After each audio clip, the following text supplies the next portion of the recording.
நிலையில் 5000 படகுகள் கரையில் நிறுத்தப்பட்டிருக்கின்றன. வானிலை மையத்தின் எச்சரிக்கை காரணமாக தற்பொழுது 5000 படகுகள் கரையில் நிறுத்தி வைக்கப்பட்டிருக்கிறது. இது பற்றி விரிவான தகவலை தர காத்திருக்கிறார் செய்தியாளர் ஜெயக்குமார். ஜெயக்குமார், விவரங்கள்.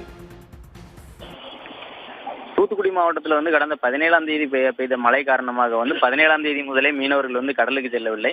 இதனைத் தொடர்ந்து கடந்த 27ஆம் தேதி மீண்டும் கடலுக்கு செல்ல துவங்கினர்.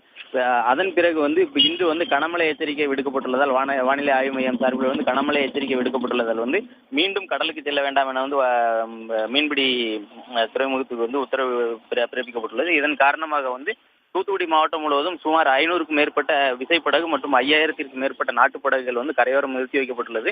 மீன்வளத்துறை மீனவர்களுக்கு படகுகளை பாதுகாப்பாகவும் உயரமான இடத்திலும் கட்டி வைக்குமாறு உத்தரவிட்டுள்ளனர். இதனை அடுத்து மீனவர்கள் தங்கள் படகை பாதுகாப்பாக வைத்திருக்கிறார்கள்.